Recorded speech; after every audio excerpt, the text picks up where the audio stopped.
Have you got long enough on this video for me to tell you what I really think about that, Ian? You probably haven't.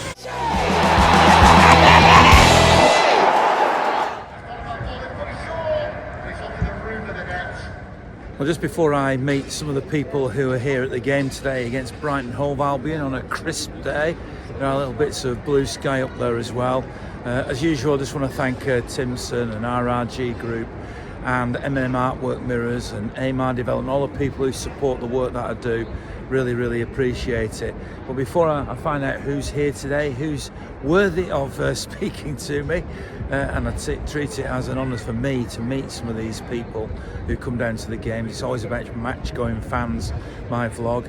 I just want to let you hear what Niall Quinn, the former City striker, had to say last week on our audio podcast, some of which I put up on this channel as well in video form, about this particular game. So here is former City striker Niall Quinn on today's game. It is a critical game in terms of, arresting the decline and giving themselves a shot at the Champions League. So it is a critical game. I'd like to see City, as I said earlier, get to the Champions League and show that in the depths of everything that was going so wrong for them, that they show character and quality enough to pull out of it. That would be amazing. And if they take that attitude to the home game, it's Saturday 3:00. The crowd will enjoy that. That's their favourite time to go and watch a game.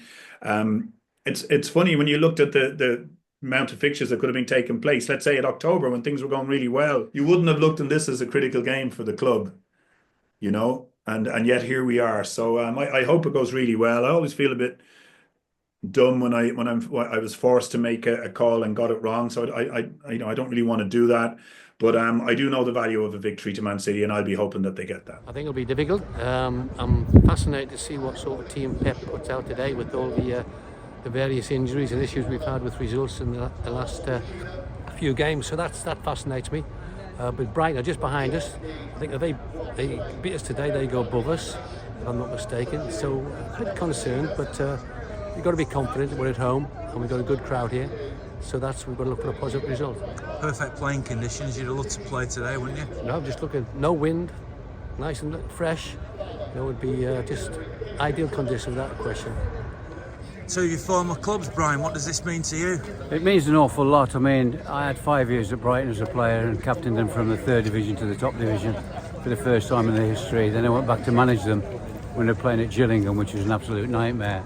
So I've got lots of respect for Brighton, the owner, who had a 100-1 winner yesterday at Cheltenham. The Bloom family have been, the owner's granddad was my vice chairman when I was there.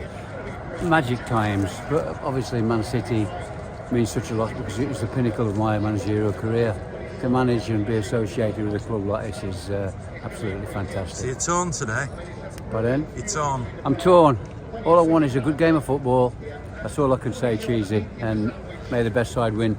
City obviously need to win to get in the Champions League, and Brighton are playing to get in the Champions League. It's got the makings of a great game. Two great managers. The young manager that's gone into Brighton, 31 years old, and he's gone in and he's made them, I think, more attractive to watch and a real positive team. So who's going to win? May the best team win, and let's just hope it's a good game of football. Do you know what? I think Brighton are a bit of an unpredictable team. They lost 7-0 to Forest, so I mean that was a few weeks ago. But I'm confident. I think we've got to win. It's a big game. Top 5 will get us Champions League now, so we've got to get in there. There's a lot of teams in the mix, but I reckon 3-1 City today. And that's despite the fact that Brighton, of course, beat us at their place. Yeah, of course they did. Of course they did. That was in a bit of a worse run for us. We're not in the best of form right now, but I reckon we get it done today. What do you reckon, Alex? I reckon we win as well. I think defensively they're going to leak goals, so are we. Neither team great defensively. Both team great at scoring goals. I'm saying Marmoush gets at least 2 today. He's going to do well. Their high line, a lot of space in behind. I think we'll exploit it. I think supposedly we'll win one of their great strengths is speed on the counter attack. Yeah, so you're aware of that, aren't you? Yeah, that's obviously somewhere we're weak at, defending counter attacks. But I think we'll control the ball well today. I think a week of preparing for the game today will help us a lot. And yeah, I think we'll just do better than them at the counter attack and get the ball in behind. What do you reckon? Yeah, I mean, I agree with them.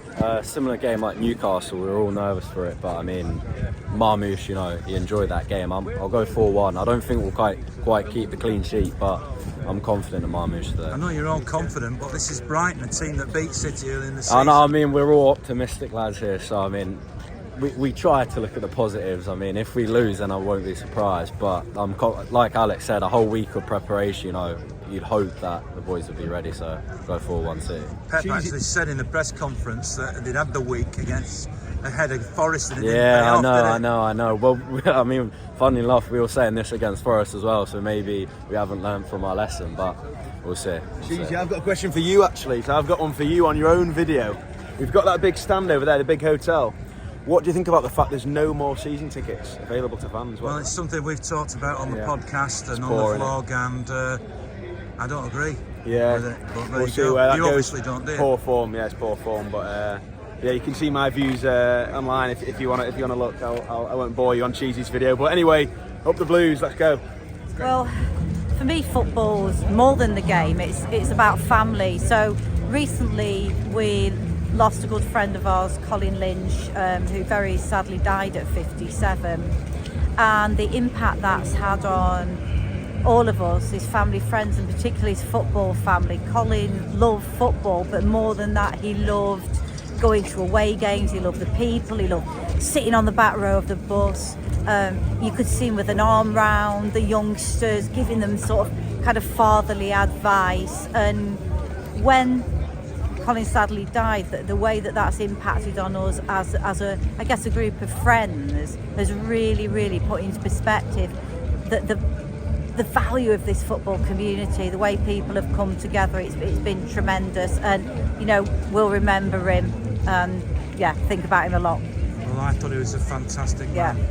That's all we went into today for him. Thank you. Thanks. Thoughts for today? Yeah, they're a good side, Brighton, but you never know with City. I'm sure today is the day they're going to come good. How They've crucial is this game?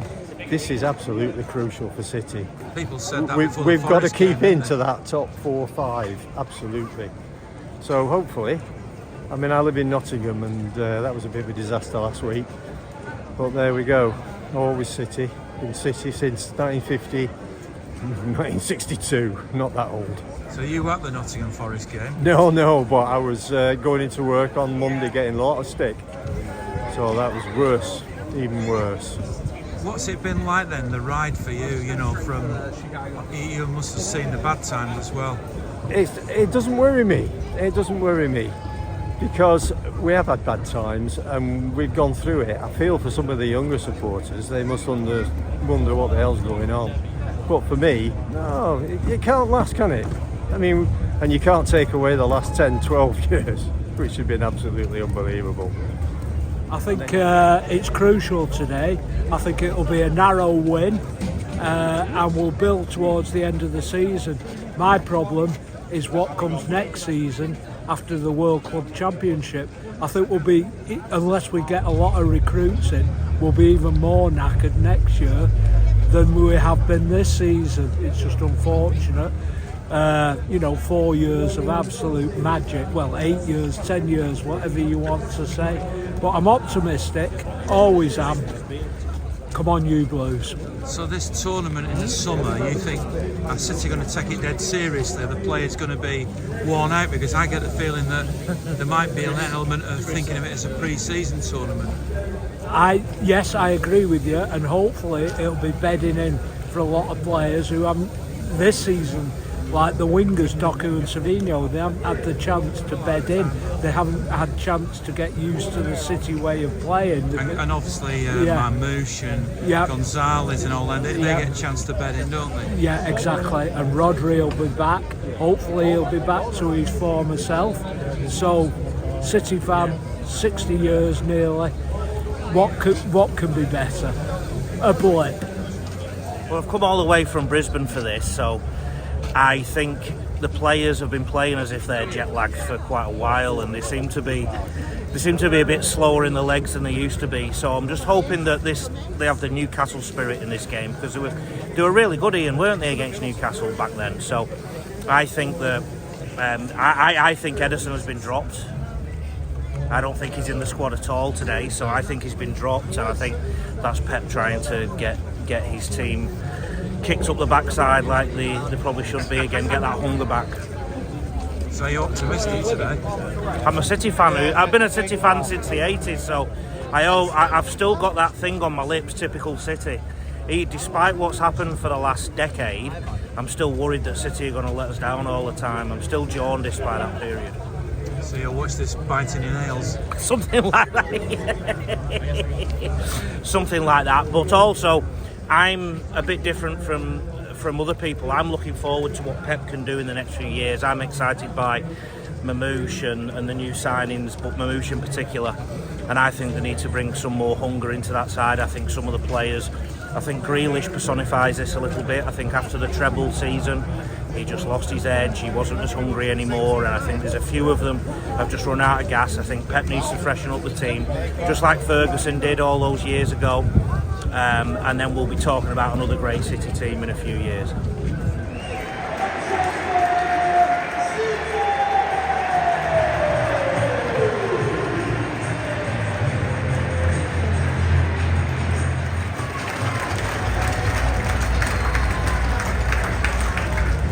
Yeah, exciting game. No big surprise. I think both teams have scored. Brighton are a real threat going forward, but I think City have played well and deserve the lead. So looking good for the second half. You think 2-1 then reflects the first half? Yeah, I think pretty much so. Yeah, like I said, both teams had chances. Brighton obviously had a goal disallowed. Rightly so for handball. So, but I think it was quite an open first half. Both teams have had chances, but I think City probably just shaded it and deserved to win the lead.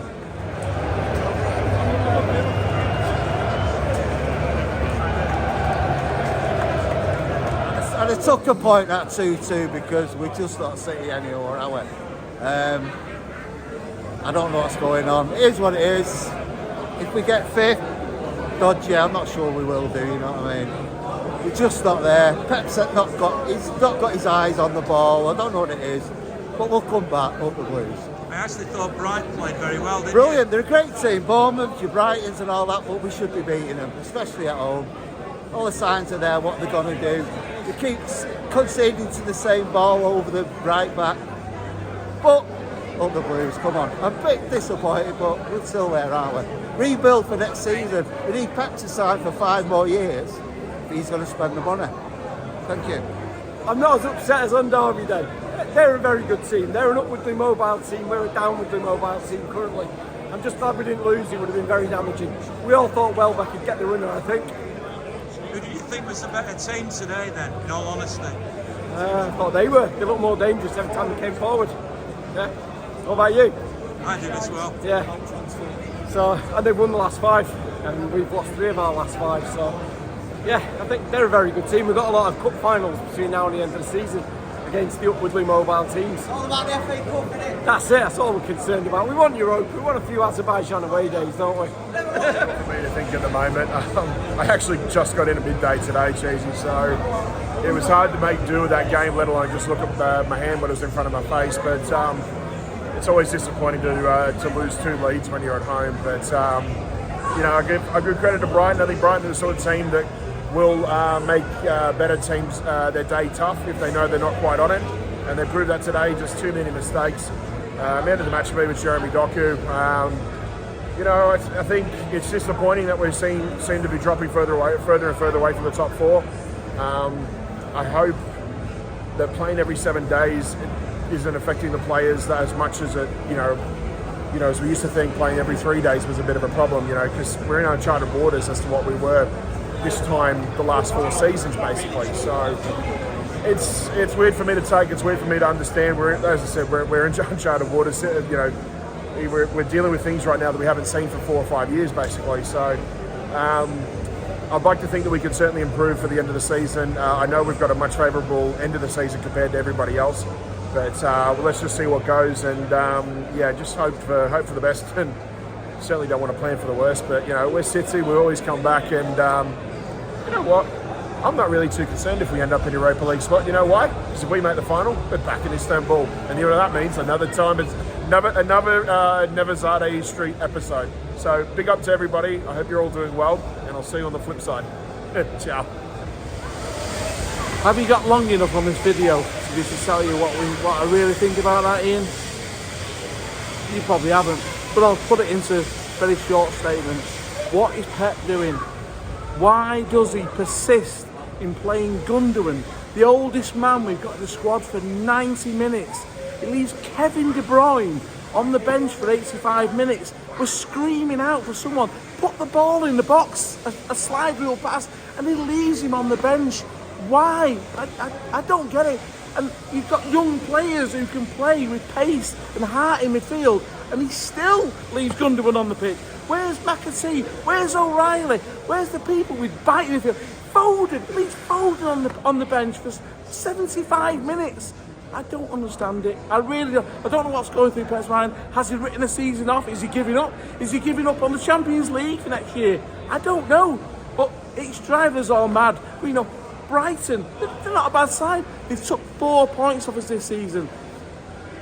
I don't know what's going on with us this year. And it's sad to see, as I said to some of the lads down there before, we're light years away from where we were last year, certainly the year before. A team that won four titles on the trot, light years away. We're not even going to qualify for the Champions League based on that performance, because they went through us like a hot knife through butter. And let's be totally honest, City fans, we pride ourselves on being honest. They were a better side. Brighton were the better side. They were unlucky to get a draw today. We've got away with one. Well, one thing you have to say about City fans is that they're deeply honest, and I know we're all passionate inside the stadium and we all want our own team to win, but they can see the game as it is, and I can't argue. I thought Brighton were the better side. I thought they were unlucky not to win. They had 2 great chances in the second half that they should have buried. Of course, if you don't put them away, you don't deserve to score the goals. But nevertheless, I thought it was a really, really entertaining game. One of the best games I've enjoyed all season. I do love Doku going forward, but his end product does seem to be lacking. And teams seem to have sussed out by being physical and battling City that they can bully them into results. I'm not saying that's what it was all about, but that's part of it. I saw it at Forest, I saw it today. When teams are brave and go at it, then City seem to be a little bit unsettled and unnerved. Well, there we go. That's it till after the international break. Who knows what's going to happen in the next 2 weeks? Will we finally find out about these 115/113 charges? I don't know. I'll be doing an audio podcast, of course, on Sunday evening after this game, and there'll be one in the middle of the international break as well, whatever happens. And then, of course, it's Bournemouth in the FA Cup. I'll be down there. I'll see you down there if you're going down there. Have a great couple of weeks. It's great to be a Blue, isn't it? Always is.